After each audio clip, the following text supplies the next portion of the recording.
हनुमान जी आज भी सशरीर धरती पर मौजूद हैं। वे एक कल तक धरती पर ही रहेंगे। कहते हैं कि ऐसे कई लोग हैं जिन्होंने हनुमान जी के साक्षात दर्शन किए थे।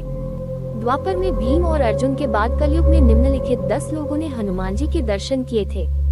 1. माधवाचार्य जी। माधवाचार्य जी का जन्म 1238 में हुआ था। माधवाचार्य जी प्रभु श्री राम और हनुमान जी के परम भक्त थे। यही कारण था कि एक दिन उनको हनुमान जी के साक्षात दर्शन हुए थे। संत माधवाचार्य ने हनुमान जी को अपने आश्रम में देखने की बात बताई थी। 2. श्री व्यास राय तीरथ। श्री व्यास राय तीरथ का जन्म कर्नाटक में 1447 में कावेरी नदी के तट पर बन्नूर में हुआ था। विजयनगर के महान सम्राट श्री कृष्णदेवराय के गुरु श्री व्यास राय तीरथ हनुमान जी के परम भक्त थे। उन्होंने देश भर में घूमकर देश की रक्षा के लिए 732 वीर हनुमान मंदिर स्थापित किए। उन्होंने श्री हनुमान पर प्रणव नादिराय, मुक्ता प्राण पदिराय और सद्गुण चरित लिखा। 3. तुलसीदास जी। तुलसीदास जी का जन्म 1554 ईस्वी में श्रावण मास की शुक्ल पक्ष की सप्तमी तिथि को हुआ था। तुलसीदास जी जब चित्रकूट में रहते थे तब जंगल में शौच करने जाते थे।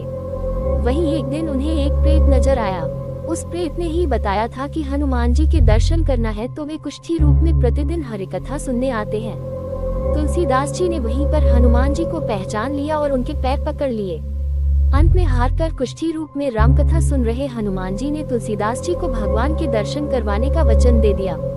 फिर एक दिन मंदाकिनी के तट पर तुलसीदास जी चंदन घिस रहे थे। भगवान बालक रूप में आकर उनसे चंदन मान कर लगा रहे थे। तब हनुमान जी ने तोता बनकर ये दोहा पढ़ा, चित्रकूट की घाट पे भाई संतनी भीर, तुलसीदास चंदन घिसे, तिलक देत रघुवीर। 4. राघवेंद्र स्वामी। 1595 में जन्मे राम भक्त राघवेंद्र स्वामी माधव समुदाय के एक गुरु के रूप में प्रतिष्ठित हैं। उनके जीवन से अनेक चमत्कारिक घटनाएं जुड़ी हुई हैं। उनके बारे में भी कहा जाता है कि उन्होंने भी हनुमान जी के साक्षात दर्शन किए थे। वे भी हनुमान जी के परम भक्त थे। उन्होंने 1671 में मंत्रालयम में तुंगभद्रा नदी के तट पर जीवा समाधि में प्रवेश किया। 5. भद्राचल रामदास। 1620 में जन्मे और 1688 में ब्रह्मलीन भद्राचल रामदास का पूर्व नाम गोपन था। गोपन अब्दुल हसन तानशाह के दरबार में तहसीलदार थे। उन्हें एक महिला के स्वप्न के आधार पर भद्रगिरी पर्वत से राम की मूर्तियां मिली। तब उन्होंने खम्माम जिले के भद्राचलम में गोदावरी नदी के बाएं किनारे पर उक्त मूर्ति की स्थापना कर एक भव्य मंदिर बनवा दिया।